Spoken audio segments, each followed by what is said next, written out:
The boats moved in darkness. Oarsmen pulled against the current of the East River while soldiers loaded in silence, stepping carefully onto wooden hulls slicked with August damp. It was late summer of 1776. The Continental Army was running. They were not yet sure they would survive the night. 2 days earlier, on the fields and ridges of Long Island, the British Army had delivered a crushing blow. General William Howe had maneuvered a large force around the American left flank in the hours before dawn, turning a prepared defensive position into a rout. Hundreds of Continental soldiers had been captured or killed. The survivors had fallen back to a fortified perimeter on the edge of Brooklyn, with their backs to the East River and British troops tightening their lines in front. George Washington had crossed from Manhattan and watched the catastrophe unfold. His army was trapped. The British Navy controlled the harbor. Howe had only to wait or press forward, and the main body of the Continental Army would be destroyed. The rebellion, which had declared itself a nation barely 6 weeks earlier, might end before it reached its first autumn. Washington made a decision that had to work perfectly, or not at all. He would withdraw.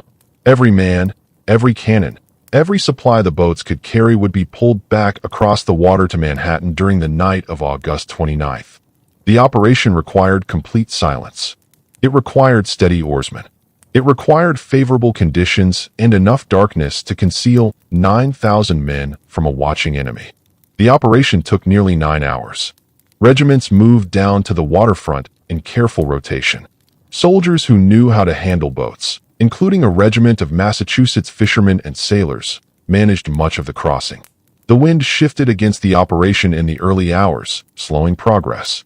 Morning began to lighten the water before the last units reached the shore.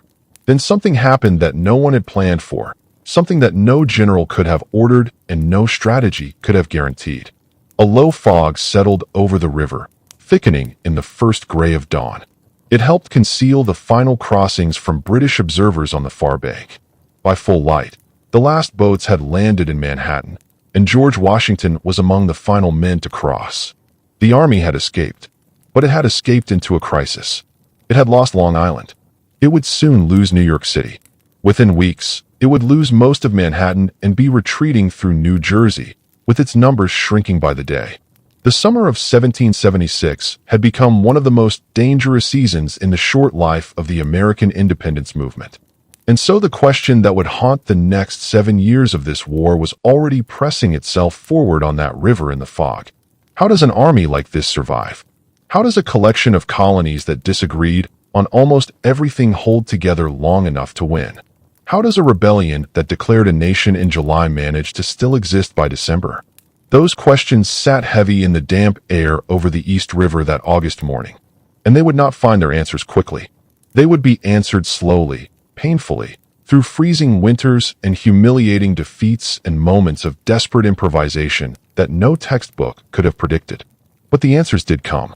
And to understand how, we have to go back, before the fog on the river, before the Declaration, before Washington ever took command. We have to go back to the spring of 1775, when the fighting started and nobody was entirely sure what they were fighting for. Because this story, the story of the American Revolution, does not begin with a triumphant idea or a glorious battle. It begins with confusion. It begins with fear. It begins with a group of people who had been British subjects their entire lives waking up one April morning to the sound of musket fire and realizing that the world they had known was over. The morning of April 19th, 1775, began with a rider and then with gunfire.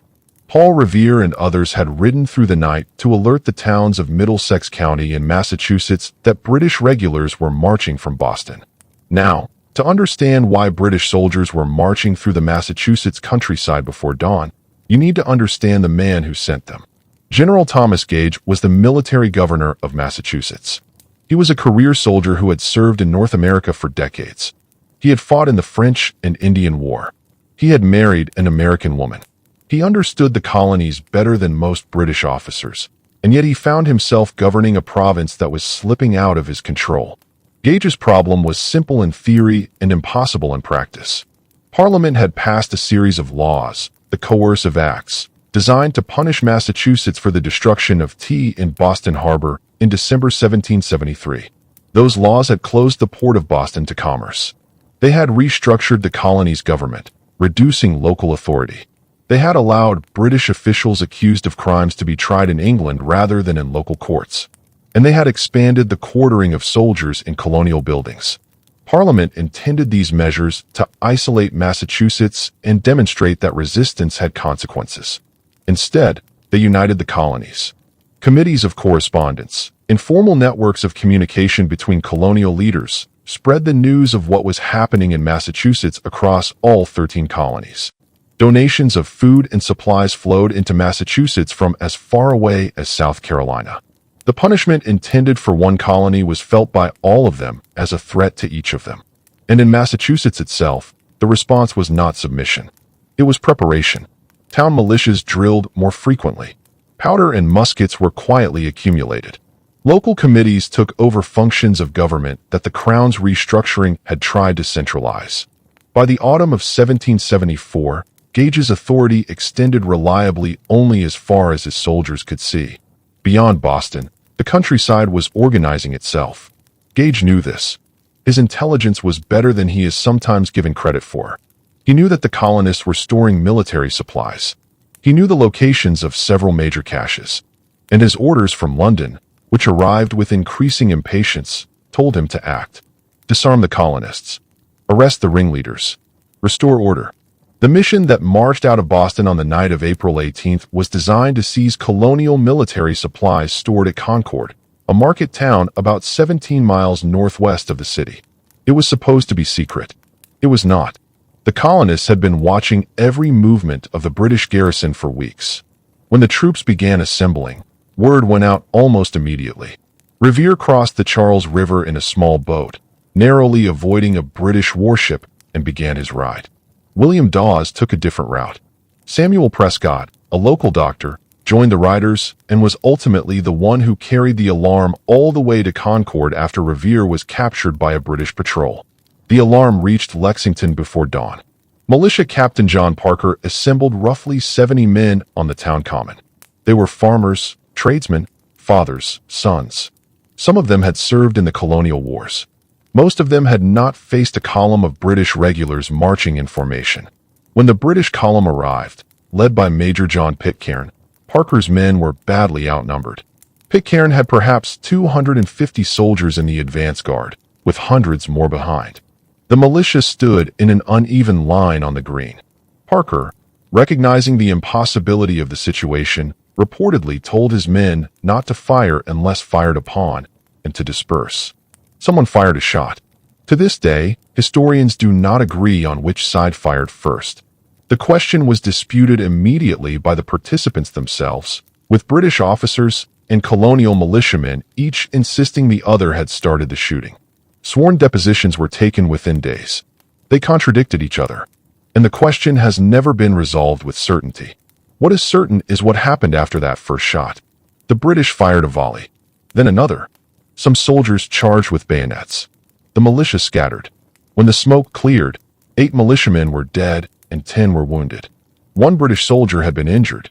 The column reformed and continued toward Concord.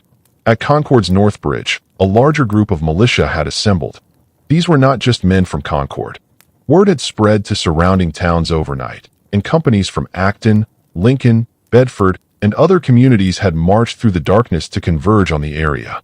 When smoke was seen rising from part of the town, the militia grew alarmed. British soldiers had set fire to some gun carriages and supplies. The fire had spread briefly to a building before being contained. But the militia on the hill above the bridge did not know the fire was controlled. They thought the town was burning. Their town. Their homes. An officer asked his men if they were prepared to fight. They were. The militia advanced toward the North Bridge in column. British soldiers at the bridge opened fire. The militia fired back. This was different from Lexington. This was organized. This was deliberate. British soldiers began to fall. The regulars at the bridge, outnumbered and facing disciplined fire for the first time that morning, began to fall back. The column that had marched out of Boston with precision found the road home increasingly dangerous. Militia from surrounding towns, arriving in groups of 20, 30, 50, gathered along the route and fired from stone walls, tree lines, and the cover of buildings. The British column began to take casualties at a rate that alarmed its officers. Men fell with wounds they could not have anticipated from an enemy they often could not see. The column stretched thin.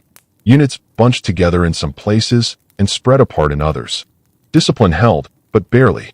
By the time the column reached the safety of reinforcements at Lexington, it had taken substantial casualties.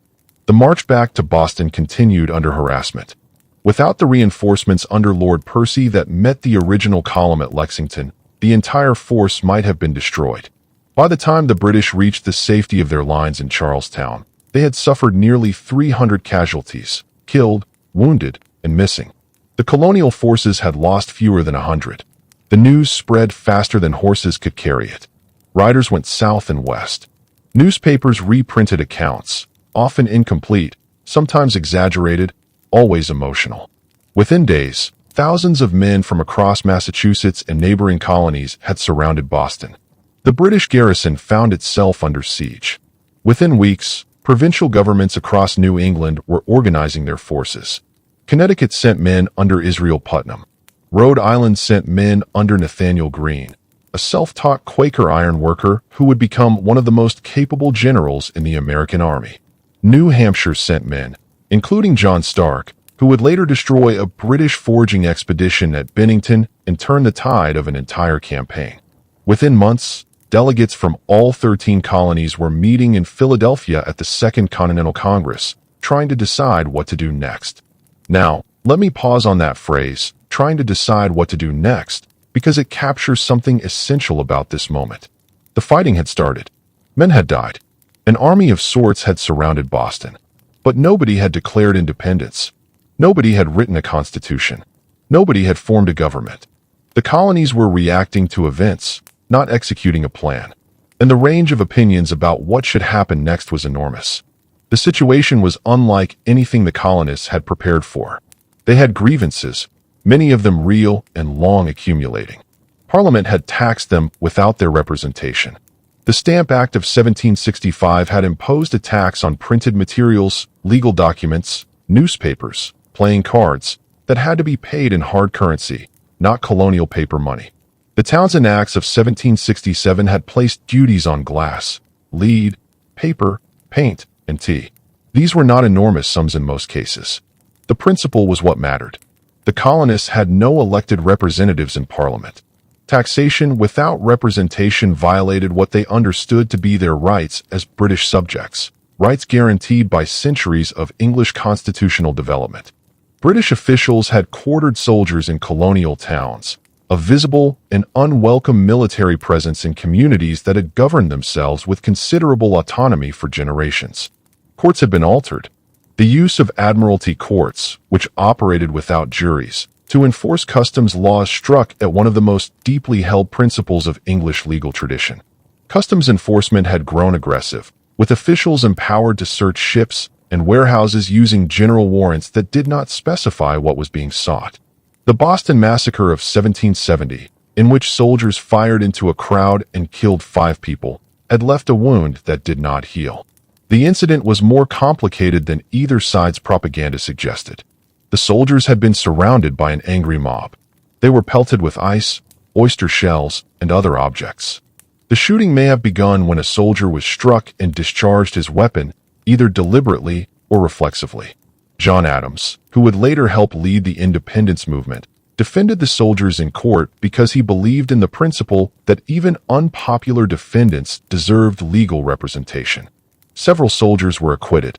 2 were convicted of manslaughter and branded on the thumb, a punishment that marked them permanently.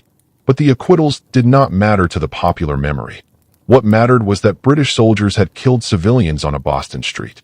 Paul Revere's engraving of the massacre, which showed a line of soldiers firing coolly into a defenseless crowd, was not accurate as journalism. It was devastating as propaganda. The Boston Tea Party of December 1773 and the punishing coercive acts that followed had pushed colonial patience toward its limit. The tea destroyed in Boston Harbor was worth a significant sum.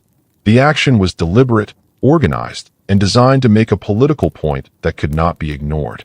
Parliament's response, the coercive acts, was designed to make an equally unmistakable point. And it did.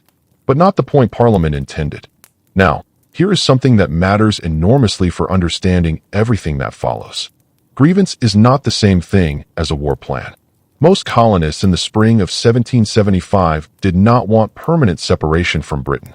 They wanted Parliament to acknowledge their rights as British subjects, particularly the right not to be taxed without consent.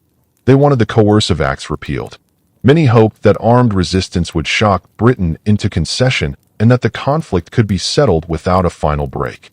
The idea of independence, of creating a new nation entirely separate from the British Empire, was radical even among the radicals. Samuel Adams and a small circle of New England activists had been moving toward that position for years. But they were outliers. Most delegates to the Continental Congress, most colonial leaders, most ordinary people who supported resistance to Parliament's policies still thought of themselves as British. They wanted reform, not revolution. They wanted to be heard, not to start a country. Understanding that reluctance is essential because it explains why the move toward independence took so long, why the Declaration was not written until more than a year after the shooting started, and why holding the colonies together through the war required constant negotiation, persuasion, and compromise among people who did not fully agree on what they were doing. The 13 colonies Washington would eventually command were not unified, and understanding that fragmentation matters as much as understanding any battle. These were not states in the modern sense. They were separate political entities with separate histories, separate economies, separate social structures, and separate relationships to the British imperial system. Massachusetts was a colony of small farmers, merchants, fishermen, and tradesmen, with a tradition of town meeting governance that gave ordinary citizens a direct voice in local affairs. Its Congregationalist churches, descendants of the Puritan movement, valued community self-governance and looked with suspicion on external authority, whether that authority came from a bishop or a king. Massachusetts had been governing itself with considerable independence for over a century. The Coercive Acts felt like an invasion of something that already existed, a functioning society that did not need London to tell it how to organize itself. Virginia was different in almost every respect. Its economy was built on tobacco, cultivated on large plantations by enslaved African and African American people. Its ruling class was a planter gentry, men like Washington, Jefferson, and Richard Henry Lee, who owned vast tracts of land, held positions in the colonial legislature, and understood political power as something exercised by men of property and standing. Virginia's grievances against Parliament were real, but they existed within a society that was fundamentally hierarchical and that depended on the labor of people who had no rights at all. The tension between Virginia's rhetoric of liberty and its practice of slavery was present from the very beginning and would shape the nation that emerged from the Revolution in ways that are still being reckoned with.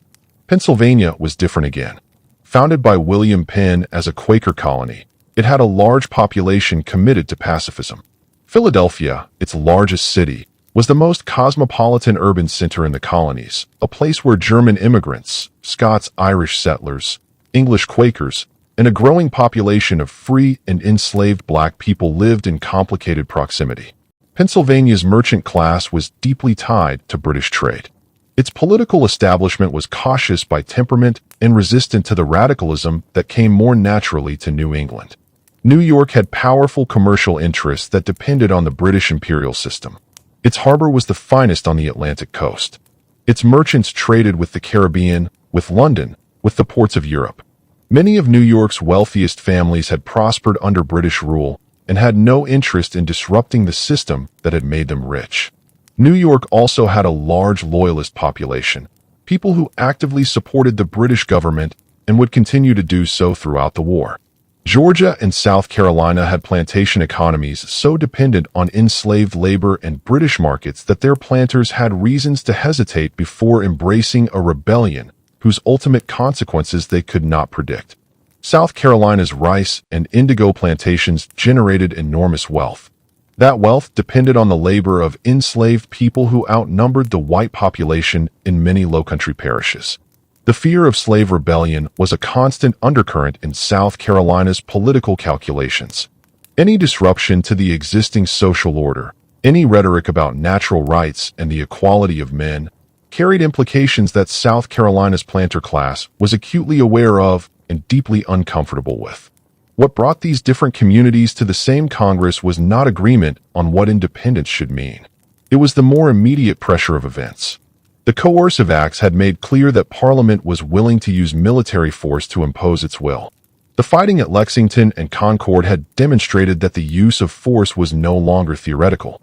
Delegates who had not committed to permanent separation could nonetheless agree that colonial rights needed defending and that some coordinated response was necessary. That was enough to start a Congress, if not yet enough to start a nation. The Second Continental Congress, which convened in Philadelphia in May 1775, wrestled with this tension from its first sessions. It was not a government. It had no treasury, no judicial power, no executive authority. It was a meeting of delegates from separate colonies, each with its own laws, its own traditions, and its own ideas about how far resistance should go. The delegates who gathered in the Pennsylvania State House were among the most remarkable political talents in the English-speaking world, and they could not agree on anything. John Adams of Massachusetts was impatient, brilliant, prickly, and convinced that independence was both necessary and inevitable.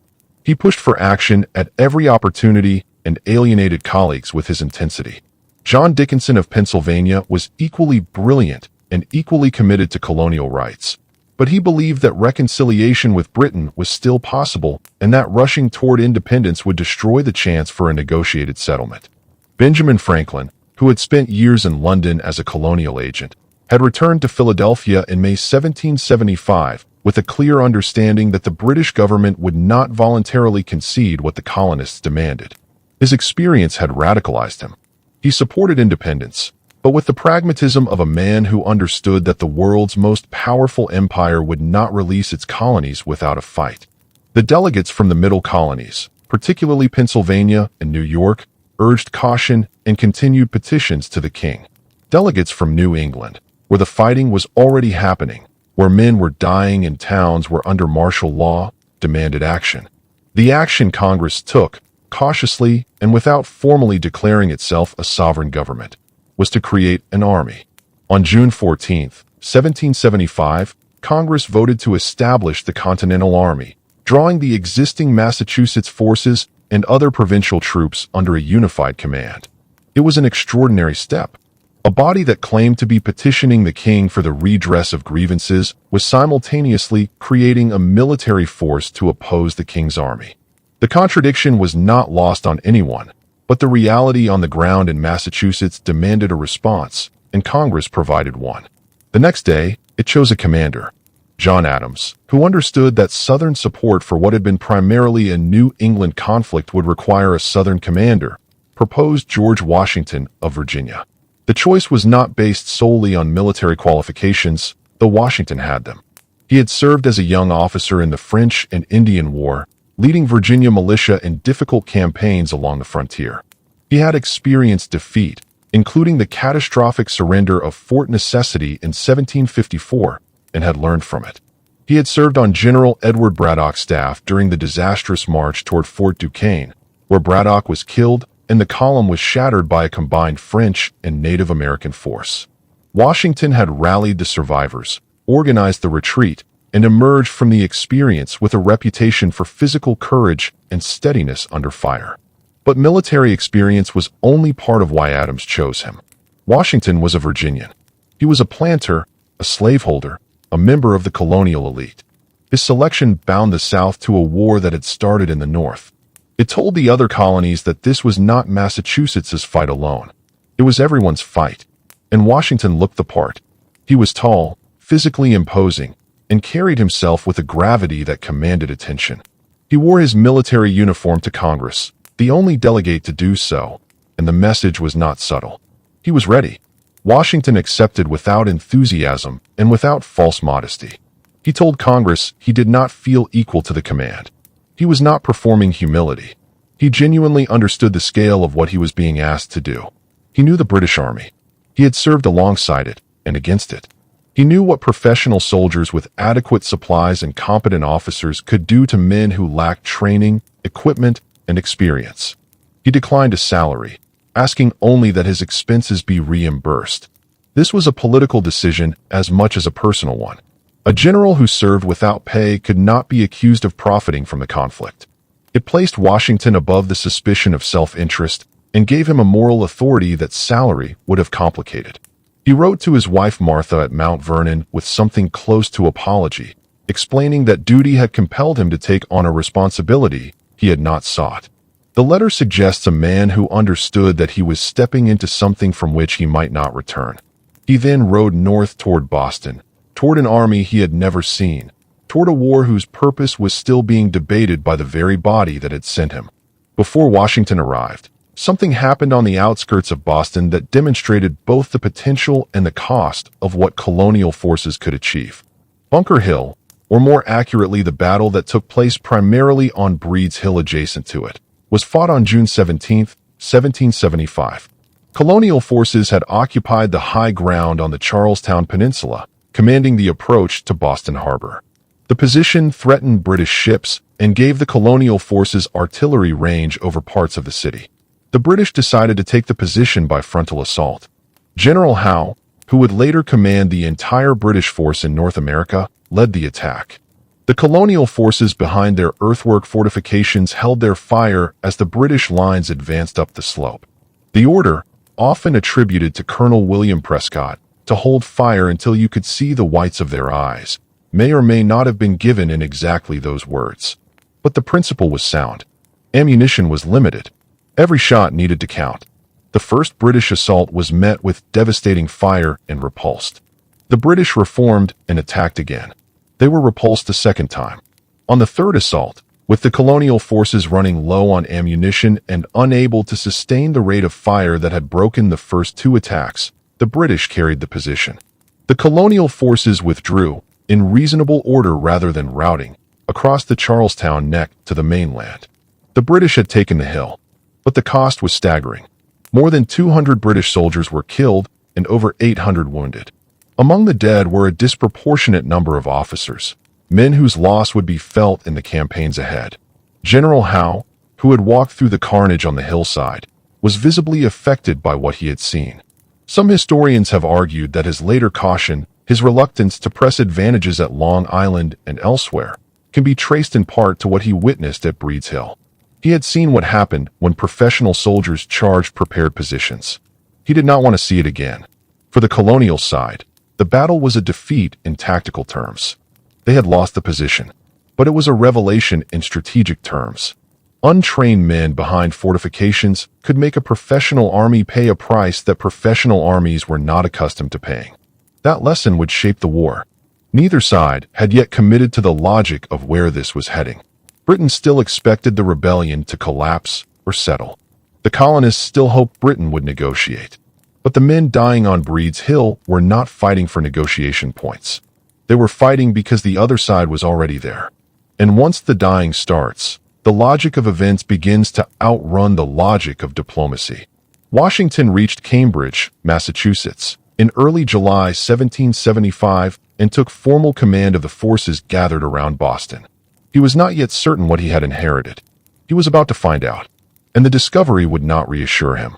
The army that George Washington found waiting for him in Cambridge was not an army in any conventional sense.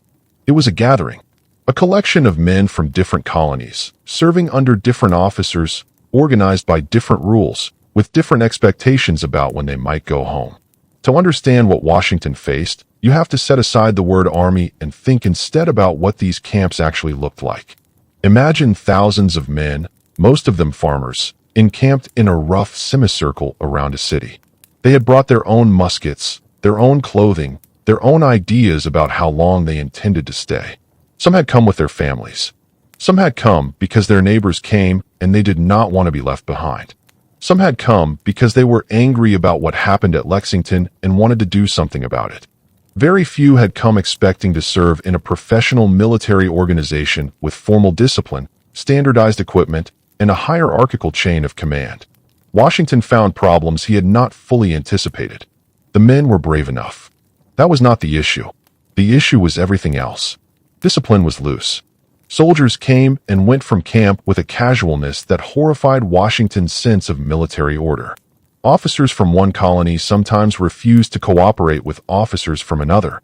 A Massachusetts captain did not necessarily feel obligated to take direction from a Virginia colonel, and there was no established system to resolve such disputes.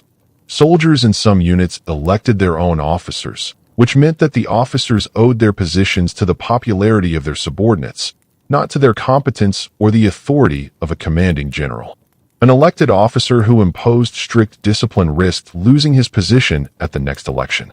This made enforcement of basic military standards nearly impossible in some units. Sanitation in the camps was poor. Latrines were inadequately placed. Waste accumulated. Cooking fires were built without regard to drainage or proximity to sleeping areas. Disease moved quickly through dense and unregulated encampments. The Army's relationship to the civilian population it was theoretically defending was complicated by the fact that foraging, theft, and unauthorized absence were all common. Soldiers short on food took what they needed from nearby farms. Soldiers bored with camp life wandered into town. Soldiers who decided they had been away from home long enough simply left. There was no effective system for preventing desertion because there was no effective system for tracking who was present and who was not. The supply situation was worse than the discipline problem. Washington discovered within weeks of taking command that the Army's stock of gunpowder was a fraction of what had been reported to him. The numbers he had been given were wildly inaccurate. When the true figures were compiled, Washington reportedly sat in stunned silence. If the British had known how little powder the American force actually possessed, they could have ended the siege and perhaps the war with a single determined assault. Washington's correspondence in the late summer of 1775 reveals a commander who understood this vulnerability with painful clarity. He concealed the weakness carefully, maintaining the appearance of readiness while working through Congress and the states to acquire powder, cannon, and lead. He wrote urgent letters. He sent agents to search for supplies. He waited, knowing that the gap between what his army appeared to be and what it actually was could be exposed at any moment. Disease was a greater killer than British arms throughout the entire American Revolution, and the camps around Boston introduced Washington to this reality early. Dysentery spread through contaminated water and food. Typhoid traveled the same routes. Respiratory illnesses moved through crowded tents where men slept in close proximity without adequate ventilation. And then there was smallpox. Smallpox was the great terror of the 18th century. It killed roughly 30% of those it infected. Survivors were often left scarred, sometimes blinded. It spread through close contact and contaminated materials. Military camps, where thousands of men lived in tight quarters, were ideal environments for its transmission.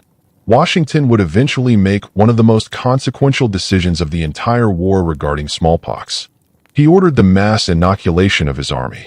The process, called variolation, involved deliberately introducing a small amount of material from a smallpox pustule into a healthy person's skin.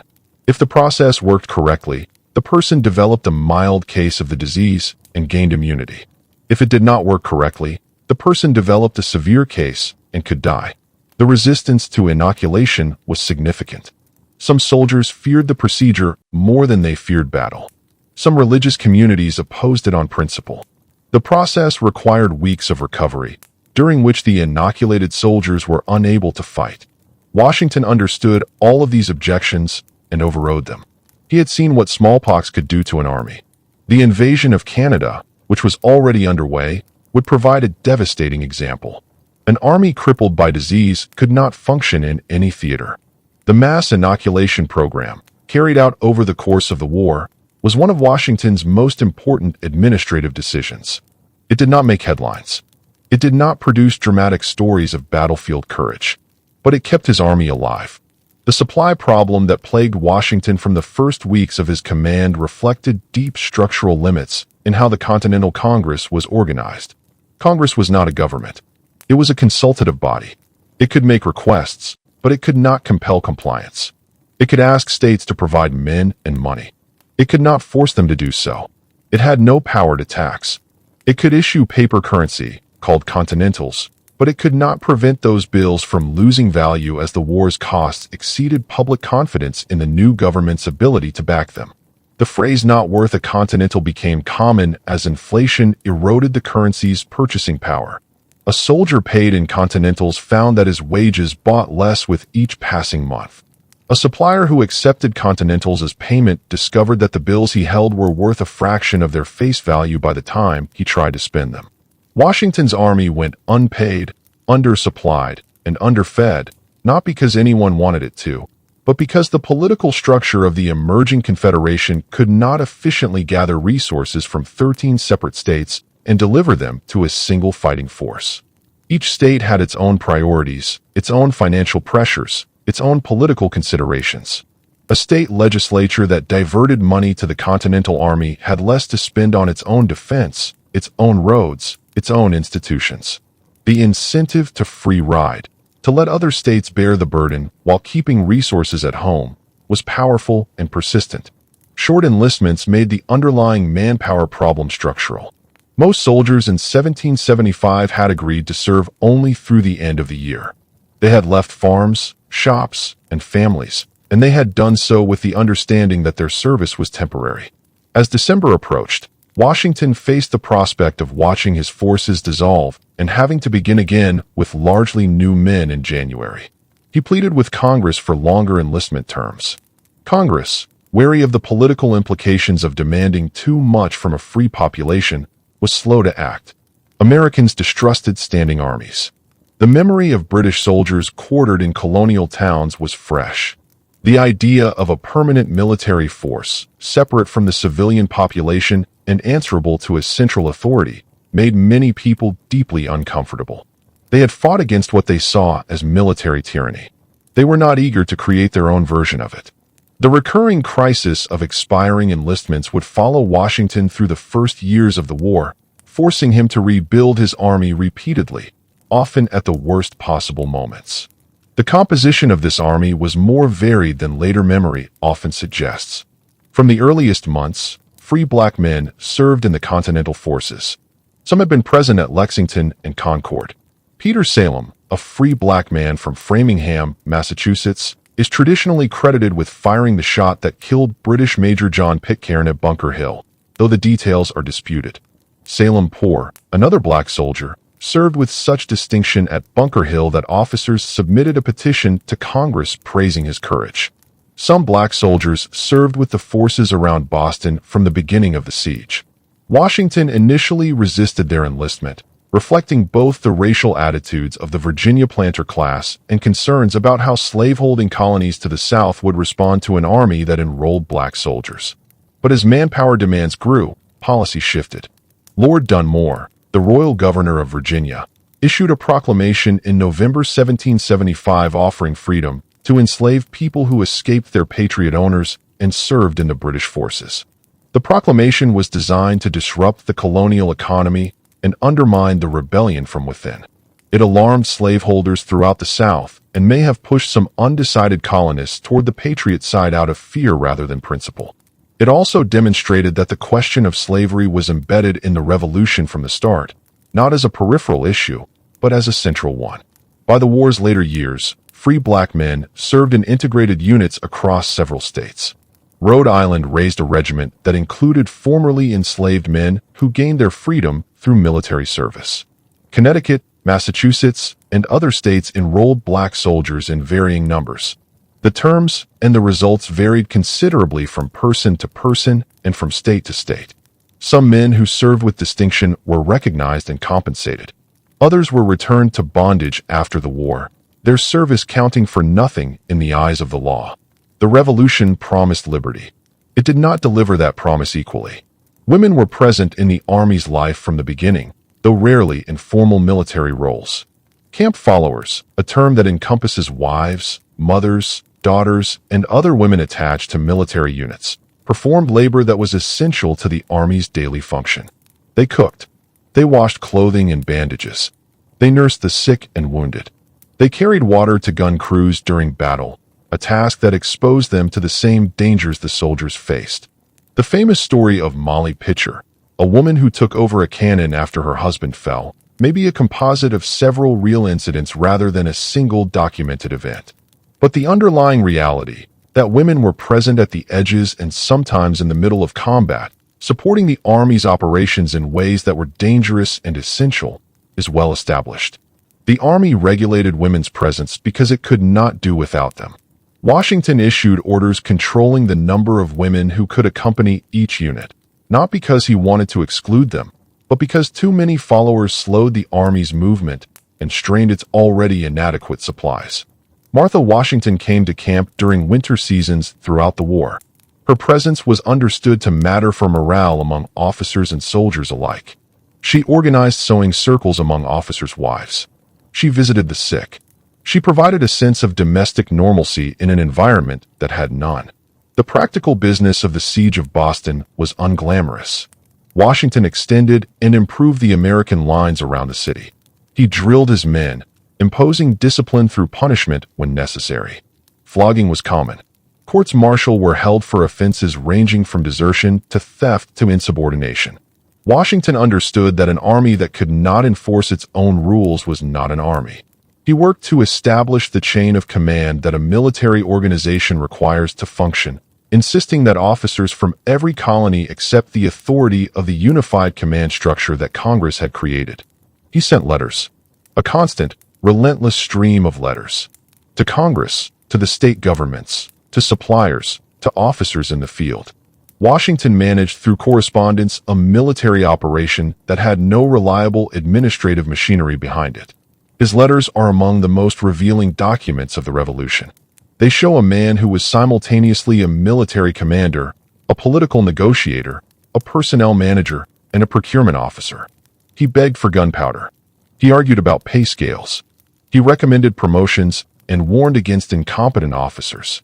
He explained, patiently and repeatedly, that an army without shoes could not march, that an army without food could not fight, and that an army without pay would not stay. The breakthrough at Boston came from an unlikely direction. Henry Knox was 25 years old. He was a Boston bookseller who had educated himself in military engineering and artillery through intensive reading.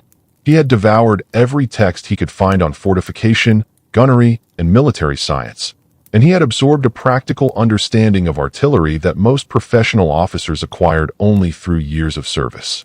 He had joined the Continental Forces, and, in one of those moments where individual initiative changes the course of events, he proposed something that should not have been possible. He would haul the cannon captured at Fort Ticonderoga, on Lake Champlain in upstate New York, overland through the Berkshire Mountains to Boston. In the middle of winter, Fort Ticonderoga had fallen to a small Patriot force under Ethan Allen and Benedict Arnold in May 1775. The capture itself was almost farcical. Allen's Green Mountain Boys, a militia from the disputed territory that would become Vermont, crossed Lake Champlain at night and surprised the small British garrison. Allen reportedly demanded the fort's surrender in the name of the Great Jehovah and the Continental Congress, though whether those were his exact words, or whether he used more colorful language, depends on which account you believe. Arnold, who held a commission from the Massachusetts Committee of Safety and had arrived with his own authority to take the fort, quarreled with Allen about who was in command. The two men eventually cooperated, but the rivalry between them illustrated a pattern that would recur throughout the war. Independent-minded commanders operating without clear chains of authority often competed rather than cooperated. The fort's artillery, dozens of cannon and mortars of various sizes, was sitting unused while the siege of Boston produced no tactical result. Washington needed those guns. Knox convinced Washington he could deliver them. Washington, who recognized talent and initiative when he saw it, gave Knox authorization and sent him north in November 1775. The overland journey of approximately 60 artillery pieces, estimates vary and some accounts are more reliable than others, covered nearly 300 miles of winter terrain. Knox used oxen and horses to pull heavy sledges over frozen ground. He moved cannon weighing hundreds to over 1,000 pounds each across frozen rivers, up and down mountain passes, through snowdrifts that buried the roads. The column crossed Lake George on ice that was sometimes dangerously thin. Men and animals fell through. Loads had to be rebuilt after accidents. Sledges broke and were repaired. Oxen died of exhaustion and were replaced. Knox drove the operation forward with a combination of organizational skill, physical endurance, and sheer stubbornness that earned him Washington's lasting trust. The journey took about 2 months. The artillery train arrived in Cambridge in late January 1776. Washington now had the guns to make the siege matter. In early March 1776, using the cannon Knox had delivered, Washington ordered the fortification of Dorchester Heights, a position south of Boston that commanded views of the harbor and the British fleet. The operation was carried out in a single overnight effort. Soldiers worked through the night of March 4th, moving earth and timber to create fortifications under cover of darkness. They used prefabricated frames, chandeliers filled with hay bales and barrels packed with earth, to build defensive works faster than conventional digging would have allowed. The ground was frozen too hard to dig in many places. Ingenuity compensated for what nature would not provide. When the British woke on March 5th to find cannon overlooking their position, the situation had changed fundamentally. General Howe considered attacking Dorchester Heights, as his predecessors had attacked Breed's Hill. He reportedly prepared an assault force. Then he chose not to send it. The position was strong. The weather turned against a naval approach. A severe storm made the planned amphibious landing impossible, and the calculation of cost versus gain, weighed against the memory of what frontal assaults had cost at Breed's Hill, did not favor pressing forward. By mid-March, Howe had made a different decision entirely. He would evacuate Boston. On March 17, 1776, British forces and roughly 1,000 Loyalist civilians who feared what Patriot authority would mean for them boarded ships and sailed from the city. They carried what they could and left what they could not. Washington entered Boston that afternoon. It was his first clear military success, achieved without a pitched battle, through the combination of artillery, fortification, and patient pressure. Boston was free of British occupation for the first time in years. The city's residents emerged from the siege into an uncertain reality. British sympathizers who had not left faced suspicion and sometimes persecution. Property that had been occupied by British soldiers was damaged or stripped. The economy of a city that had been under military control for months needed to recover. But the symbolic importance of the liberation was immense. The British had been driven from the cradle of the Revolution. Yet Washington understood something that the celebrating crowds did not. The British force had not been destroyed. It had left. It had sailed to Halifax, Nova Scotia, where it would refit, resupply, and prepare for the next campaign. And Washington knew, reading the newspapers and the intelligence reports, that the British government was preparing a response on a scale the colonies had not yet faced. The campaign ahead would not look like the siege of Boston. It would look like something much more dangerous. Even before the siege of Boston produced results, the Continental Congress had authorized a second front. The idea was ambitious, perhaps too ambitious for the resources available. An invasion of Canada. The thinking went like this. Canada, which Britain had acquired from France in 1763, had a large French-speaking Catholic population that had no particular reason to love British rule. If an American force could take Canada, it might bring the province into the independence movement, remove a source of potential British counterattack from the north, and extend Patriot influence across the entire northeastern portion of the continent. It was a bold strategic vision. In practice, it was a catastrophe. Two separate forces moved toward Canada in the autumn of 1775. General Richard Montgomery, a former British officer who had settled in New York and joined the Patriot cause, led a column north along the traditional water route through Lake Champlain and the Richelieu River toward Montreal. Montgomery was experienced, capable, and popular with his men. His advance went reasonably well. He captured several British positions along the way and entered Montreal in November 1775 after the British garrison withdrew. The second force, under Colonel Benedict Arnold, undertook one of the most punishing marches in American military history. Arnold's route ran through the Maine wilderness, following rivers northward toward Quebec. The plan looked feasible on paper. The reality was something else entirely. The maps Arnold used were inaccurate. The distances were longer than expected. The terrain was far more difficult than anyone had anticipated.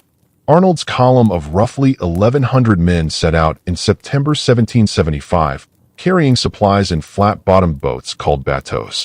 The boats were poorly constructed. They leaked. They were heavy.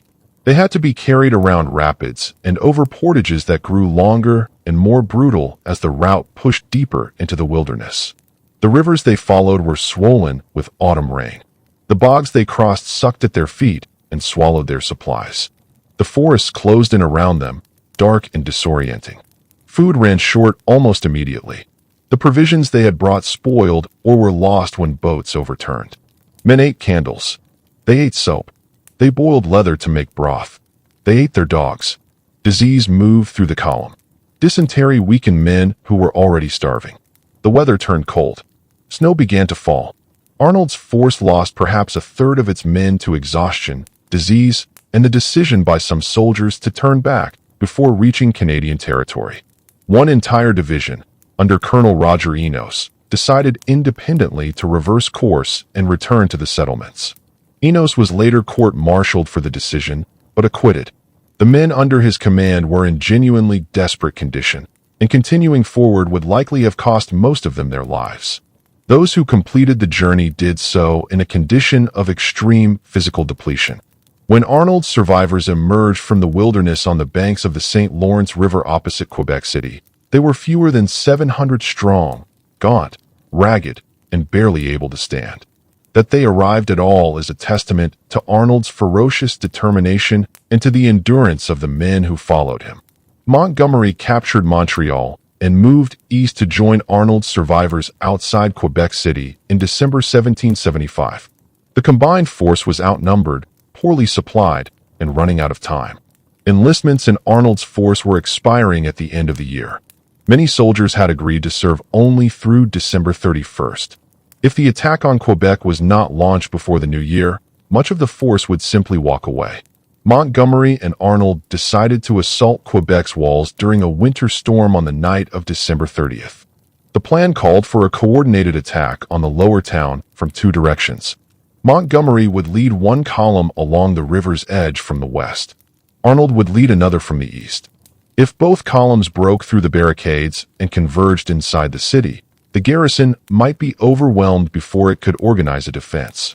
It did not work. Montgomery's column reached its first barricade and Montgomery himself, leading from the front, was killed in the opening minutes by a blast of grapeshot. His column, deprived of its commander, fell back. Arnold's column pressed forward from the other direction.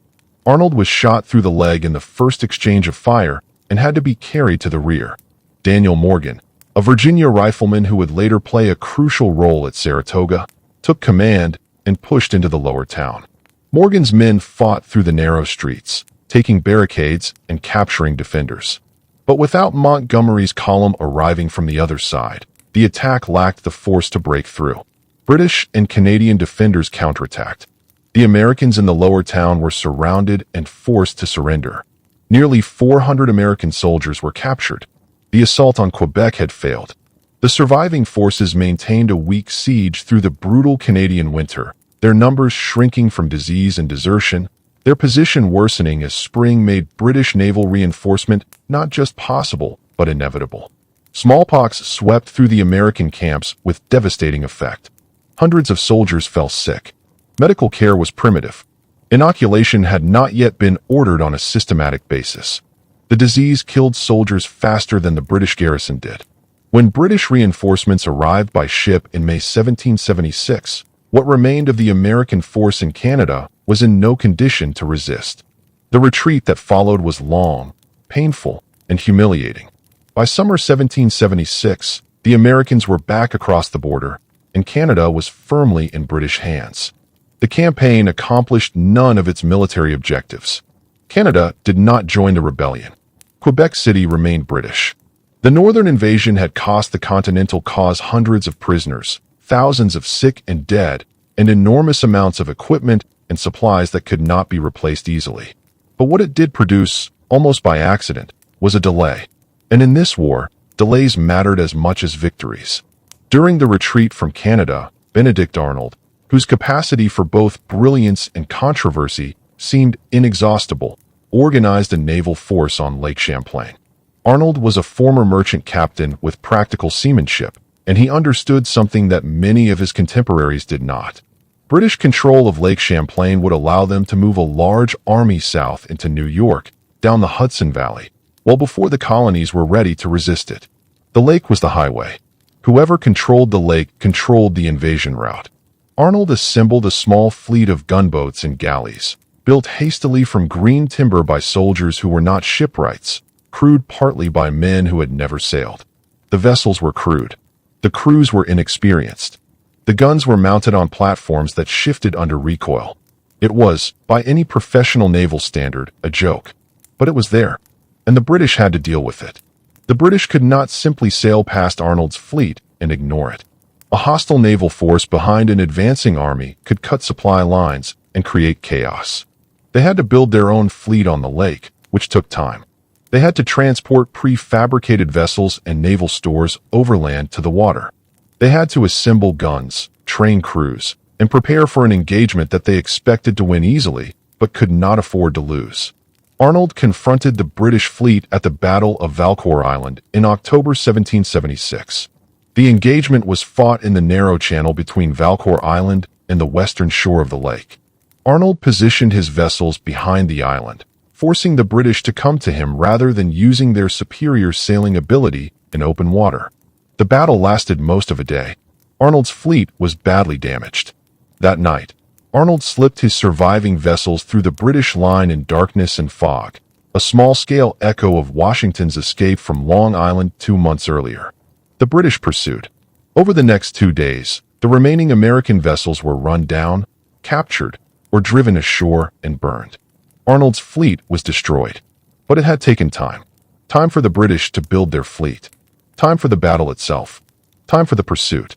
By the time the British controlled Lake Champlain, the season was too far advanced to mount a major land campaign into New York before winter. The invasion was postponed to 1777. That postponement mattered enormously to the American cause. It gave Washington and Congress another winter to prepare, to recruit, to organize the defenses that would be needed when the northern invasion finally came. Whether Arnold deserves full credit for this delay or whether other factors, including British organizational challenges and the calendar, would have produced the same result, historians weigh differently. What is clear is that Lake Champlain bought time, and time was what the rebellion most needed. While armies fought on land, the war on water was developing its own shape. The Continental Congress formally authorized a Continental Navy in October 1775, and the first American warships put to sea in early 1776. The Navy was tiny. At its peak, the Continental Navy operated perhaps 60 vessels, most of them small. By comparison, the Royal Navy had hundreds of ships, including massive ships of the line carrying 60 to 100 guns. Nothing the colonies could build or buy would change that strategic reality. The Continental Navy could not challenge British sea power directly. It could not break a blockade. It could not protect American coastal cities from bombardment. It could not prevent the British from landing troops wherever their fleet could reach. What the Navy could do, and what it did, was harass British shipping, capture individual vessels, and demonstrate that the new nation had the will to contest the seas even against overwhelming odds. Captains like John Paul Jones, a Scottish-born sailor who became the most famous American naval commander of the war, conducted raids that were daring, sometimes reckless, and deeply embarrassing to the Royal Navy. Jones's engagement with HMS Serapis in 1779, during which he reportedly declared, "I have not yet begun to fight," became one of the legendary moments of the war, though the battle itself was fought off the coast of England and had no strategic impact on the American theater. But Congress also authorized privateering, the licensing of private ships to attack British merchant vessels and take their cargoes as prizes. Privateering was, in economic terms, far more significant than the Continental Navy. Thousands of privateers operated during the war, drawn by the prospect of profit as much as patriotism. A successful privateer captain could make himself wealthy from a single voyage. The captured cargoes were sold, and the proceeds were divided among the crew and the vessel's owners according to predetermined shares. The disruption to British shipping was real and cumulative. Insurance rates for British Atlantic commerce rose sharply. Merchants in London, Liverpool, and Bristol complained to Parliament about losses. Some supplies intended for British forces in North America were intercepted. The psychological and economic pressure on British merchants was a continuous irritant even when it did not alter any single military campaign. Privateering drew men and capital away from the Continental Navy and the Continental Army, which could not compete with the private sector's ability to offer financial incentives. A sailor who could earn a share of captured cargo on a privateer had little reason to accept the low pay, harsh discipline, and uncertain prospects of naval or military service. This competition for manpower was one of many tensions between the needs of the war effort and the realities of a society that valued individual economic freedom. In London, the debate about how to respond to the American rebellion had produced a decision that would shape the entire war. King George III had issued his proclamation of rebellion in August 1775, formally declaring the colonies in a state of sedition and rejecting the Continental Congress's petitions for reconciliation. The Olive Branch Petition, drafted largely by John Dickinson and approved by Congress in July 1775, had appealed directly to the king, asking him to intervene with Parliament and restore harmony. George III refused to receive it. His refusal closed the last diplomatic channel that moderates in Congress had hoped to use.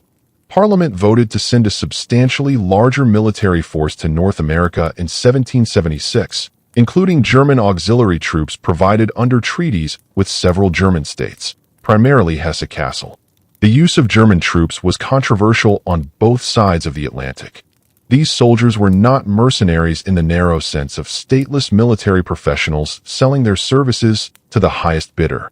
They served under their own officers, in organized formations, wearing their own uniforms, following their own military traditions.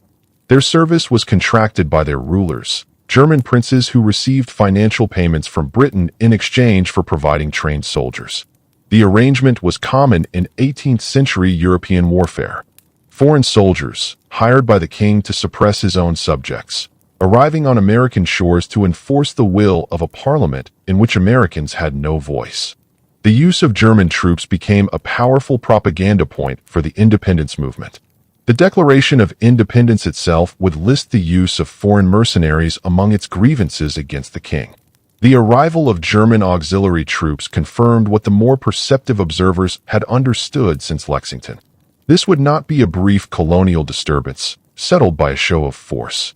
It would be a real war, expensive, destructive, and uncertain in its outcome. And it was about to become something more. In Philadelphia, the Continental Congress was moving toward the step that no petition had managed to achieve and no battle had yet made inevitable: a Declaration of Independence. The pressure for independence had been building for months. Thomas Paine's pamphlet Common Sense, published in January 1776, had articulated the case for separation in language that ordinary people could understand and that resonated with audiences far beyond the educated elite. Paine argued that monarchy itself was absurd, that hereditary succession was a fraud, that the colonies had no reason to remain tied to a distant king who treated them as property rather than as partners, that the time for petitions was over. Common Sense sold in enormous quantities. Estimates of its circulation vary, but it reached hundreds of thousands of readers in a population of roughly 2.5 million colonists. It did not create the desire for independence, but it gave that desire a voice, a vocabulary, and a sense of urgency that accelerated the political process. Through the spring of 1776, colonial legislatures began instructing their delegates to support independence. Virginia's convention passed a resolution in May calling for the Continental Congress to declare the colonies free and independent states. Richard Henry Lee introduced the resolution in Congress on June 7th. The debate that followed was intense. Delegates from the Middle Colonies, particularly Pennsylvania, New York, and New Jersey, were not yet ready to vote yes.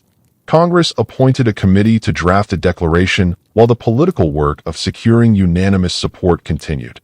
The committee included Thomas Jefferson, John Adams, Benjamin Franklin, Roger Sherman, and Robert Livingston.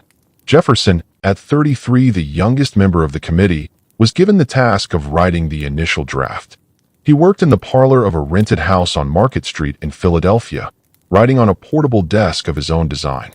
He drew on a lifetime of reading, on the philosophical traditions of the Enlightenment, on the language of English constitutional thought, and on the specific grievances that had accumulated over a decade of conflict with Parliament. What he produced was not simply a list of complaints.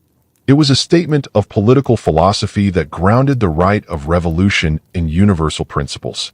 We hold these truths to be self-evident, that all men are created equal, that they are endowed by their Creator with certain unalienable rights, that among these are life, liberty, and the pursuit of happiness. That to secure these rights, governments are instituted among men, deriving their just powers from the consent of the governed. That whenever any form of government becomes destructive of these ends, it is the right of the people to alter or abolish it. These words were radical. They remain radical. They asserted that political authority flows upward from the people, not downward from a sovereign. They declared that the purpose of government is to protect individual rights, and that a government that fails in that purpose loses its legitimacy. Congress edited the text substantially. A passage attacking the slave trade, in which Jefferson blamed the king for imposing slavery on the colonies, was removed because several delegations would not accept it. The passage was historically dishonest. Slavery in the colonies was maintained and expanded by colonists themselves, not imposed solely by the crown. But its removal also reflected the political reality that a declaration of universal equality could not survive a direct confrontation with the institution that most clearly contradicted it. The tension was there from the beginning. A republic founded on the proposition that all men are created equal was also a republic in which the labor of enslaved people built the wealth of its most prominent founders. Washington owned enslaved people. Jefferson owned enslaved people. Many of the delegates who voted for the Declaration owned enslaved people or represented constituencies whose economies depended on enslaved labor. The Declaration's promise of equality was, in 1776, a promise made to some and denied to others. That denial would shape the nation's history for centuries. On July 2, 1776, the Continental Congress voted for independence. The vote was not unanimous. New York's delegation abstained, lacking instructions from its legislature. The New York Convention would approve the Declaration on July 9th. On July 4th, Congress approved the final text of the Declaration of Independence. The date became the anniversary, though the vote for independence had actually occurred 2 days earlier. John Adams wrote to his wife Abigail that July 2nd would be celebrated by future generations as the great anniversary festival, with pomp and parade, with shows, games, sports, guns, bells, bonfires, and illuminations, from one end of the continent to the other. He got the date wrong by 2 days. He got everything else right. The Declaration was a political document with a military function. It told the world, and particularly France, that the colonies were not seeking a return to the old relationship with Britain. They were claiming sovereignty. They were open to foreign alliance, as an independent state, not merely as rebellious subjects seeking foreign support for a family quarrel. The Declaration ended the possibility of a negotiated return to the pre-1775 arrangement, at least while it had force. It committed the independence movement publicly and formally to winning or losing everything. There was no middle ground now, no compromise position, no face-saving formula. The colonies had declared themselves a nation. If they won, they would be independent. If they lost, the men who signed the Declaration would face the consequences of treason. Benjamin Franklin reportedly observed that they must all hang together, or most assuredly they would all hang separately. Whether he actually said it does not matter. The sentiment was accurate. Washington had the Declaration read aloud to his assembled troops in New York on July 9, 1776. His army was already in position, defending New York City. He was already watching the horizon for the British fleet that intelligence told him was coming. The Declaration gave the soldiers something to fight for that was larger than any petition. It also told them plainly that there was no longer a diplomatic solution waiting to be reached. They would win independence, or they would face the consequences of a failed rebellion. And what arrived off Staten Island in the weeks that followed was the largest military force Britain had ever assembled in North America. General William Howe commanded the land forces. Ultimately, around 32,000 troops, including British regulars and German auxiliaries, well supplied, professionally led, and experienced. His brother, Admiral Richard Howe, commanded the fleet. Together, the Howe brothers represented both British military authority and a peace commission. They had instructions to offer pardon to colonists who returned to allegiance. They expected that military pressure would do what political argument had not. producing a negotiated end to the rebellion. Washington had fewer than 20,000 men available to defend New York, many of them militia without consistent training, most of them untested in the kind of large-scale, set-piece battle that the British Army excelled at. He tried to defend both Manhattan and Long Island simultaneously, spreading his forces across a wide defensive arc. The geography of New York, with its multiple rivers, harbors, and islands, gave the British enormous advantages. Their fleet could land troops almost anywhere along the coast, opening flanks and cutting off defenders before they could respond. Washington's attempt to hold everything meant he held nothing securely. His forces were too spread out to concentrate effectively at any single point. The British could choose where to strike. Washington had to guess where they would come. On August 22, 1776, British and German forces landed on Long Island in large numbers. Washington reinforced his defensive positions, anchoring them on the high ground of Brooklyn Heights. The American line stretched across a ridge of wooded hills. Passes through those hills were guarded by militia units. The position looked strong on a map. In reality, it was dangerously extended, and the passes were not all adequately defended. The attack came on August 27th. Howe sent forces to press the American center and right, fixing Washington's attention on the positions he expected to hold. Meanwhile, a large column under General Henry Clinton made a night march through the Jamaica Pass, a route on the American far left that had been left inadequately guarded. The pass was supposed to be watched. It was supposed to be defended. A small patrol had been posted there. It was not enough. Clinton's force moved through the pass in the darkness, guided by local loyalists who knew the terrain. By morning, the British were behind Washington's left flank. The battle became a catastrophe. American units that had been facing west suddenly found enemies behind them, to the east and the south. The lines collapsed. Thousands of soldiers were trapped between the British forces pressing from the front and Clinton's column closing from behind. The fighting was desperate in places and disorganized in others. Two brigades from Maryland and Delaware fought rearguard actions that bought time for other units to retreat, at severe cost to themselves. The Maryland 400, as they came to be known, charged repeatedly into advancing British lines to hold open an escape route through a swampy creek crossing. Of the roughly 400 men who fought in that rearguard action, fewer than a dozen escaped unhurt. Their sacrifice allowed hundreds of other soldiers to reach the Brooklyn perimeter. The Brooklyn fortifications held, but barely. The surviving American forces were compressed into a narrow perimeter with the East River at their backs and the British Army closing in from the front. Everyone on both sides understood that the position could not hold indefinitely. Howe chose not to assault the fortifications directly. Perhaps he was remembering the cost of Breed's Hill. Perhaps he calculated that time was on his side. He could wait. He could besiege. He could let hunger, disease, and despair do the work that bayonets would do at a higher price. But Washington did not wait for the siege to tighten. He recognized the trap, and on the night of August 29th, he authorized the evacuation that began this story. 9,000 men crossing the East River in the darkness. Boats moving through fog. An army escaping the destruction that should have ended the rebellion before July's ink was dry. The weeks that followed were a sustained retreat. Washington abandoned New York City in mid-September. British forces landed at Kipps Bay on the eastern shore of Manhattan on September 15th, and the militia units defending the shoreline broke and ran. Washington, riding toward the sound of the guns, arrived to find his men streaming past him in panic. He reportedly struck fleeing soldiers with the flat of his sword, trying to rally them. He raged at their cowardice. He exposed himself to fire.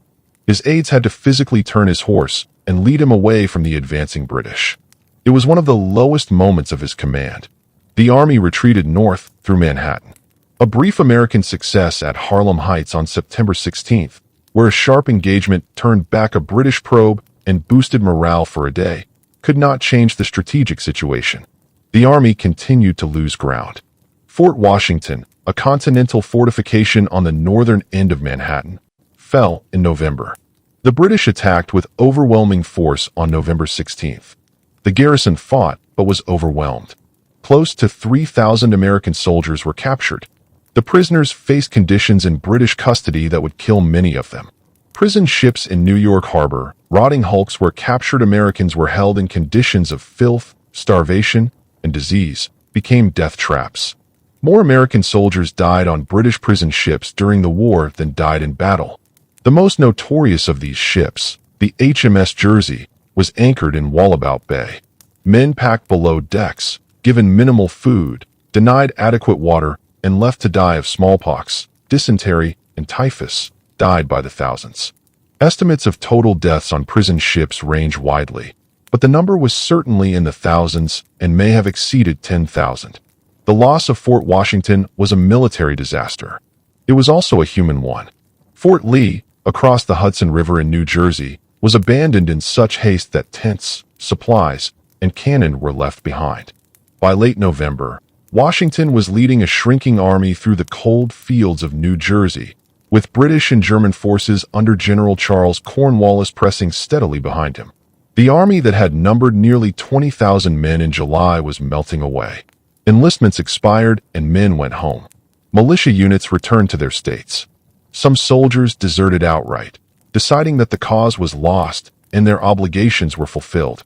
Others simply disappeared into the countryside, exhausted, disillusioned, and unwilling to continue. The civilian experience of these weeks illustrates a complexity that the military record alone cannot capture. The revolution in communities where neighbors held different loyalties was as much a social contest as a military one. New Jersey in the fall of 1776 was a divided place. Some communities were solidly patriot. Others were equally loyalist. Many were simply trying to survive, and survival meant accommodating whoever happened to be in control at the moment. The British proclamation of pardon, offering amnesty to anyone who swore allegiance to the crown, produced genuine responses. People who had watched the Continental Army retreat for weeks, who had seen the militia dissolve, who were being asked by patriot committees to give money and supplies to a cause that seemed to be losing, took the oaths in significant numbers. Some did so because they genuinely preferred British rule. Some did so because the British Army was present and the Continental Army was not, and survival required accommodation. Some took the oath and quietly resumed supporting the Patriot side as soon as British forces moved elsewhere. This pattern of civilian populations calculating their options based on which armed force was actually present repeated itself throughout the war, in every theater, in every state. Loyalty was not always a matter of conviction. It was often a matter of proximity. Loyalists in New Jersey who had kept quiet while Patriot authority was dominant began to emerge. Some provided intelligence to the British. Some took up arms. The proclamation of pardon seemed to be working. If the British could apply enough military pressure, the civilian population might simply abandon the independence movement and return to the Crown's protection. The British strategy of combining military force with political conciliation had a logic to it. Crush the army. Offer pardon. Let the population choose peace under the Crown rather than war under a Congress that could not pay its soldiers or protect its citizens. It was a plausible strategy, and in December 1776, it was working. Thomas Paine was with the retreating army in those November weeks. He rode on a drumhead by firelight, composing words that would reach far beyond the camp. He published the first of his American Crisis pamphlets in December 1776. "These are the times that try men's souls," he wrote. "The summer soldier and the sunshine patriot will, in this crisis, shrink from the service of their country. But he that stands by it now deserves the love and thanks of man and woman. Tyranny, like hell, is not easily conquered. Yet we have this consolation with us, that the harder the conflict, the more glorious the triumph." The words circulated through a movement that needed them desperately. They were read aloud in camps. They were printed in newspapers across the states. They gave language to the determination that still existed among those who had not given up. But words could not repair enlistments. Words could not replace the cannon lost at Fort Washington. Words could not feed men who had not eaten properly in weeks. As December approached, Washington's effective force had shrunk to somewhere around 3,000 men fit for duty. His army was crossing the Delaware River into Pennsylvania to prevent being caught and destroyed in the open. Once across the Delaware, Washington collected or destroyed every boat for miles in both directions, denying the British a crossing. It was a defensive measure born of desperation. The Continental Congress, fearing that Philadelphia might fall, relocated to Baltimore. The delegates left the city they had declared a capital and retreated to a smaller, safer place, carrying with them the paperwork of a government that was struggling to remain relevant. A delegate from Pennsylvania, who had been among the Declaration signers, wrote privately that if something dramatic did not happen soon, the game would be nearly over. The British seemed to think so too. Howe settled his army into winter quarters, establishing a chain of outposts across New Jersey. The rebel army was broken. The rebel Congress had fled. The civilian population was taking loyalty oaths. Spring would bring the final act. Washington had crossed the Delaware. He had preserved the army, barely, but he had run out of ground to retreat across. Behind him was Pennsylvania, and behind Pennsylvania was nothing but the dissolution of the cause. If the rebellion was to survive, something had to change in the next few weeks. Something that could not be predicted, something that defied the logic of a military situation that pointed inexorably toward defeat. And the change, when it came, would arrive across the same river where the army had been trying to disappear. The Delaware River in late December 1776 was full of ice. Large floes moved with the current, grinding against each other in the cold. The river was not frozen solid. It rarely was at Trenton, but it was dangerous, unpredictable, and deeply unpleasant to cross in the dark. Washington looked at it and decided to cross it anyway. He had spent weeks gathering what he needed. Boats, primarily Durham boats, wide-bottomed cargo vessels used to haul iron and grain on the Delaware, had been collected over a stretch of the river and hidden from British observation. The Durham boats were long, perhaps 60 feet, with shallow drafts that allowed them to carry heavy loads even in low water. They were designed for river commerce, not for military operations, but they were what was available. His men had been told to hold their cartridges dry and carry 3 days of cooked rations. The password for the operation was victory. The countersign was an old Latin phrase meaning liberty. The plan was to cross the river, march south to Trenton, and attack the German garrison there before dawn on December 26th. The garrison at Trenton was composed of 3 regiments of Hessian troops, roughly 1,500 men under Colonel Johann Rall. Rall was a veteran officer who had served competently in multiple campaigns. He was not the caricature of incompetence that some popular accounts suggest, but he was operating at the end of a supply line, in hostile territory, with a garrison that had been harassed by local militia for weeks. His men were tired. They were cold. They were far from home, serving in a war they had not chosen, in a country they did not know. The crossing began on Christmas night, December 25th, 1776, in deteriorating weather. What had been cold rain turned to sleet and then to snow. The wind rose. The river current pushed ice against the boats. The crews, many of them the same Massachusetts sailors and fishermen who had managed the Long Island evacuation, fought the ice with poles and oars. Artillery, including cannon under the supervision of Henry Knox, now a colonel and Washington's chief of artillery, had to be loaded into the boats and managed across the moving ice. Each gun weighed hundreds of pounds. The horses that would pull them had to be calmed and controlled during the crossing. The ammunition had to be kept dry. The operation that Washington hoped would put his forces on the New Jersey side by midnight took until nearly 4 in the morning. The timetable had slipped by hours.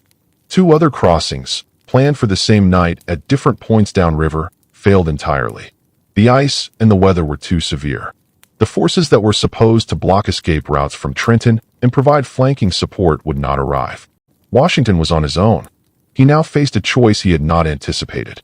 His plan called for a pre-dawn attack. It was already close to dawn. His flanking support would not arrive. If he continued, he would be attacking Trenton in daylight, against a garrison that might be alerted by the delay. If he turned back, he would have risked his army for nothing, and the last remaining opportunity to change the momentum of the war would be gone. He ordered the march to continue. The force that moved through the pre-dawn darkness numbered around 2,400 men. They marched 9 miles through snow. The road was a frozen mud track, turned slippery with ice. Men walked with numb feet. Some wore rags wrapped around their feet in place of shoes that had worn through months ago.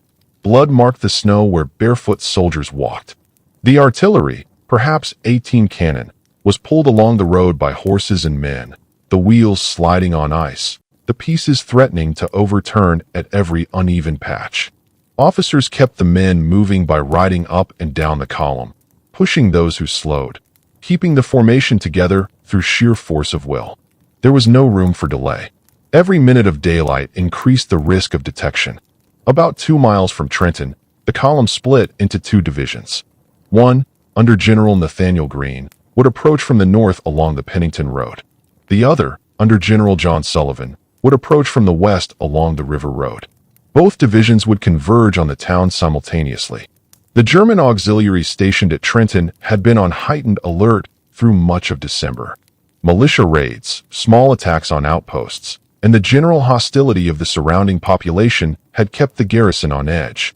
But the steady harassment had also, paradoxically, dulled the garrison's sense of immediate danger. The attacks had been small. They had caused little damage. They had begun to feel routine. The terrible weather of Christmas night had not produced a general attack. Rahl had sent patrols into the surrounding countryside. They had found nothing. The garrison commander had received a note that morning, reportedly delivered by a loyalist farmer, warning him of American activity. The note, according to tradition, remained unread in Rahl's pocket. Whether this detail is accurate, or whether it is one of those stories that attach themselves to dramatic events because they feel like they should be true, historians are not entirely certain. What is certain is that the Trenton garrison was not expecting a coordinated attack from a direction the ice had seemed to make impossible. The popular tradition of a Hessian force celebrating Christmas into insensibility is not supported by the most reliable evidence.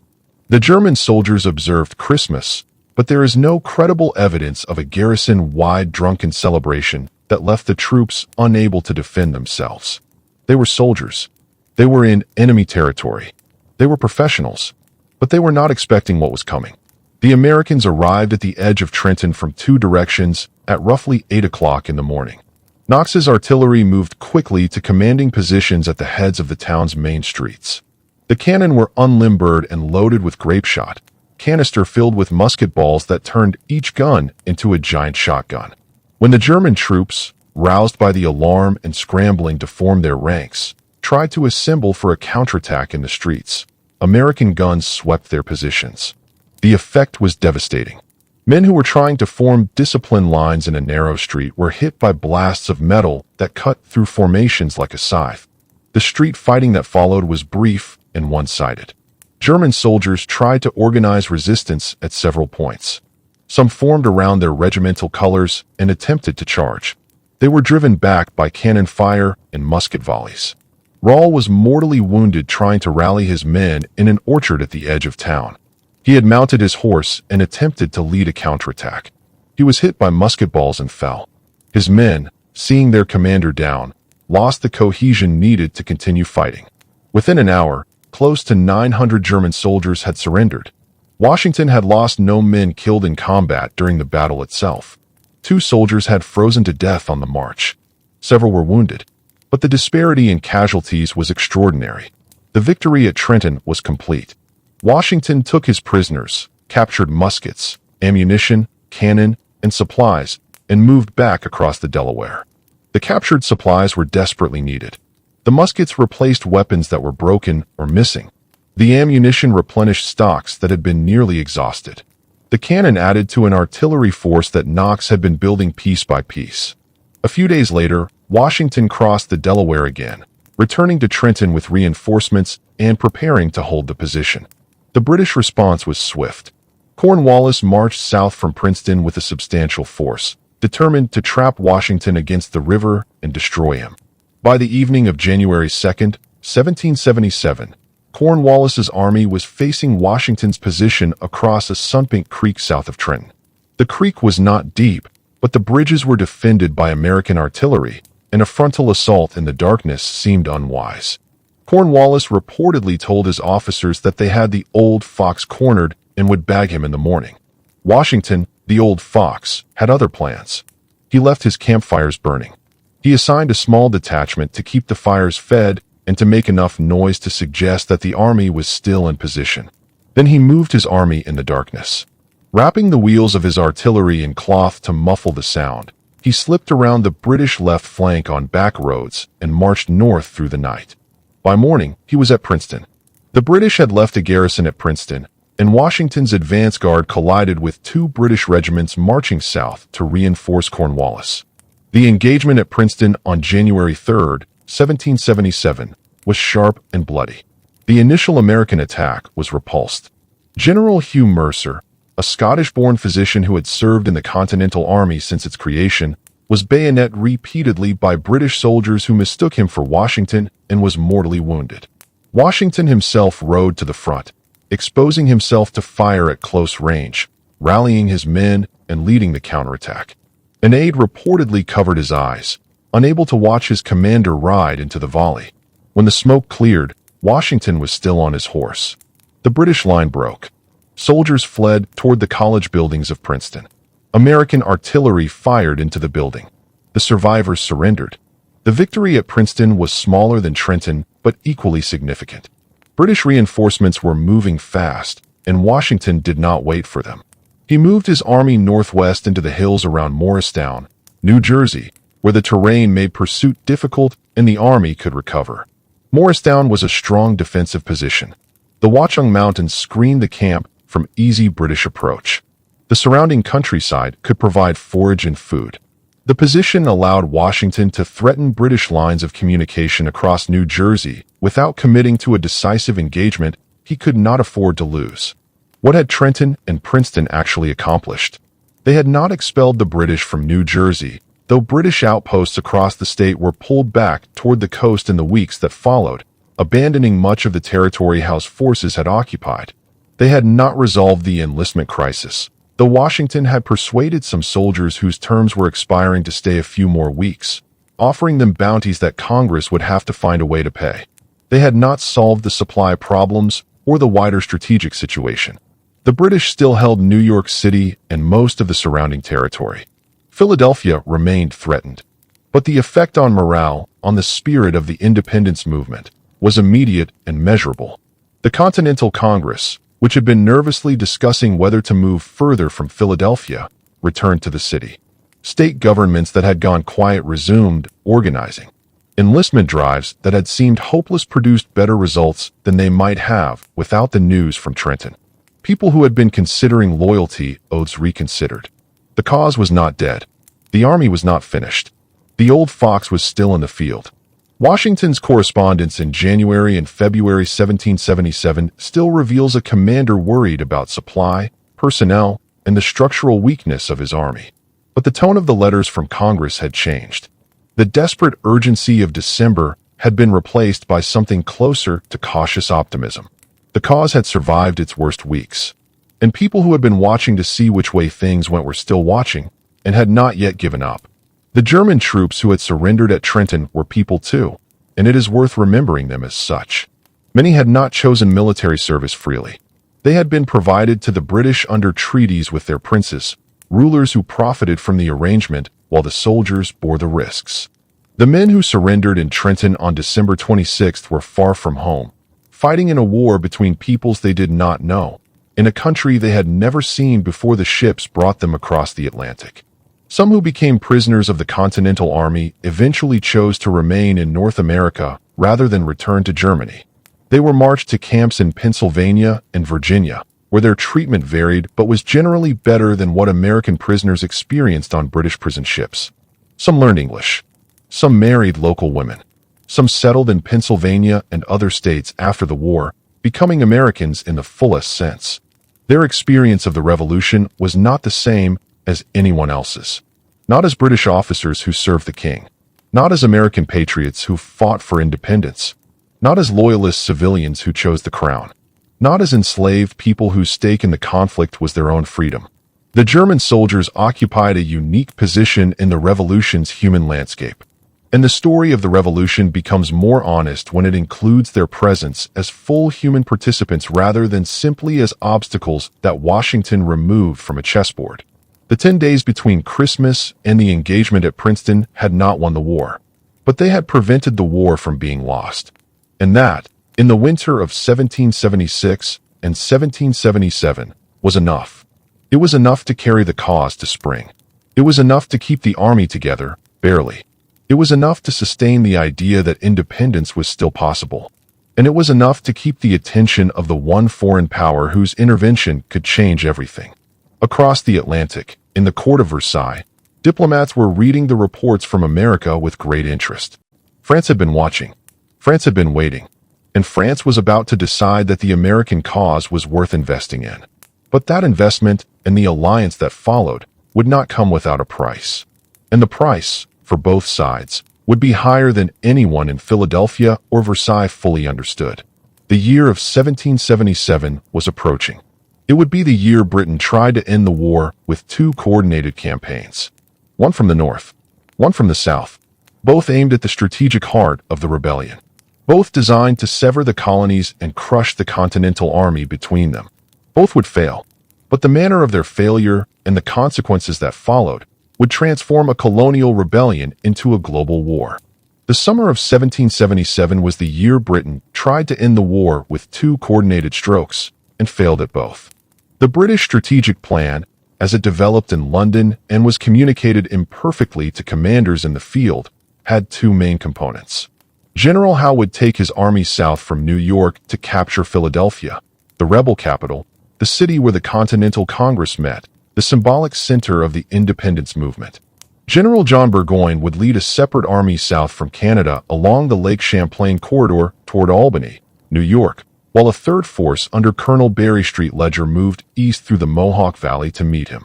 If the movements connected, if Burgoyne reached Albany and linked up with Howe or with forces sent north from New York, the result would be the effective isolation of New England from the middle and southern colonies.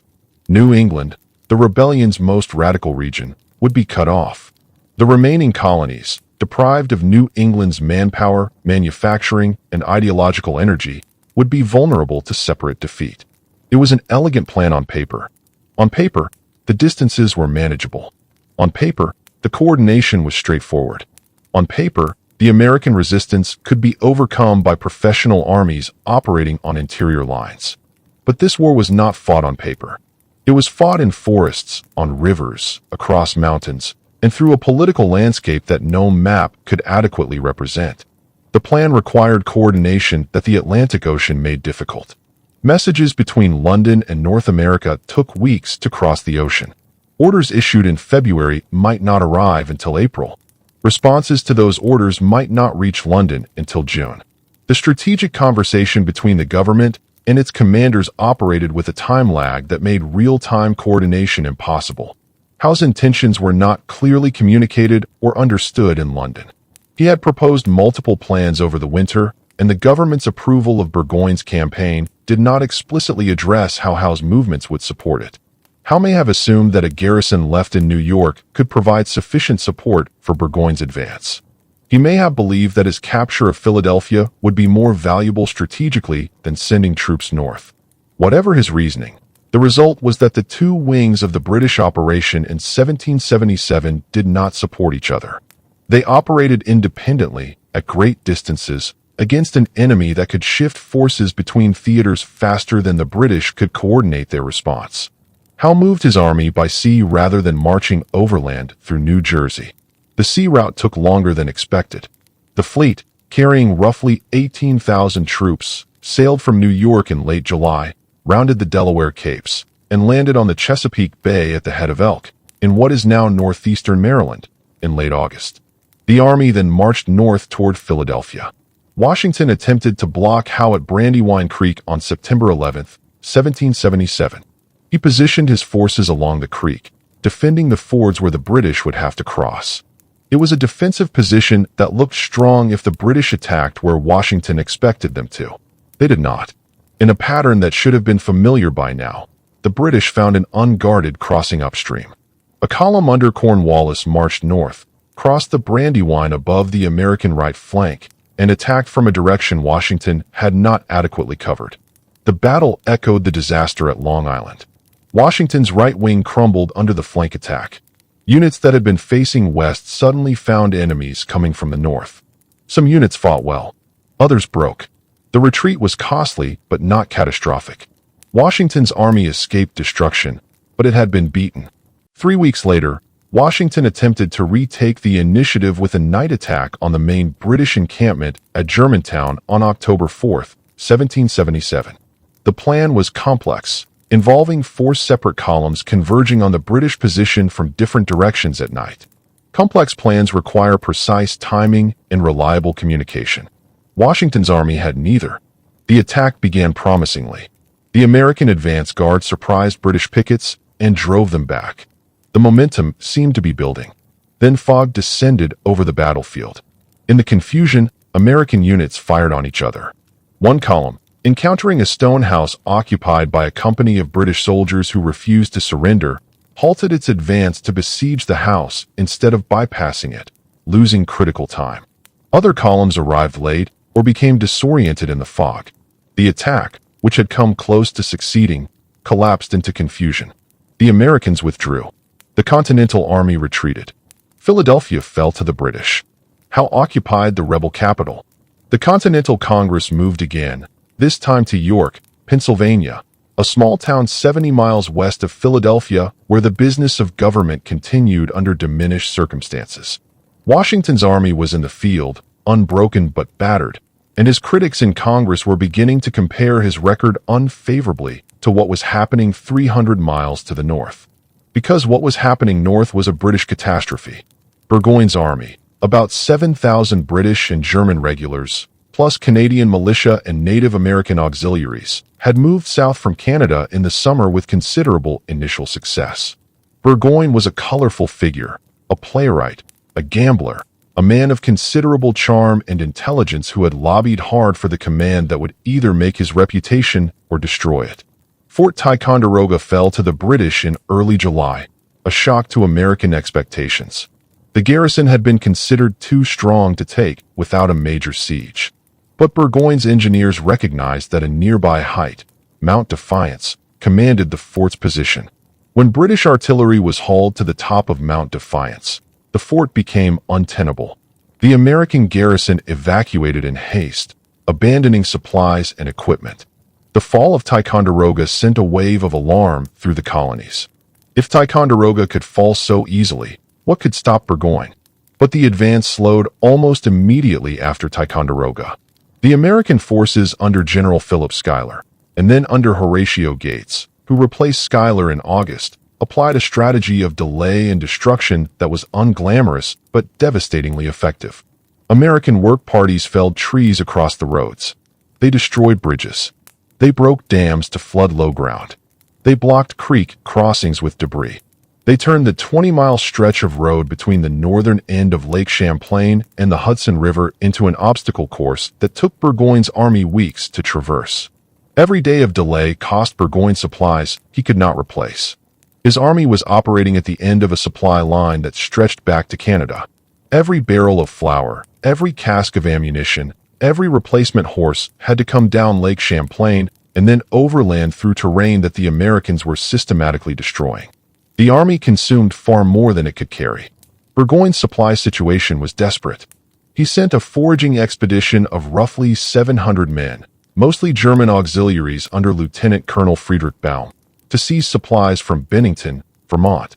The expedition was a disaster. Baum's force encountered not a weakly defended supply depot, but a substantial force of New Hampshire and Vermont militia under Brigadier General John Stark.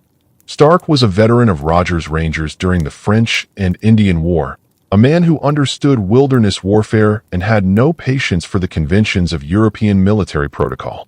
He reportedly told his men that the enemy was over there, and that they would win the fight or Molly Stark would be a widow that night. The battle at Bennington on August 16, 1777, was a rout. Baum's force was surrounded and destroyed. A relief column sent to rescue Baum arrived too late and was also defeated. Burgoyne lost nearly 900 men at Bennington, men he could not replace. The defeat stripped him of supplies he desperately needed and demonstrated that the American militia forces gathering in his path were far more numerous and more determined than his intelligence had suggested.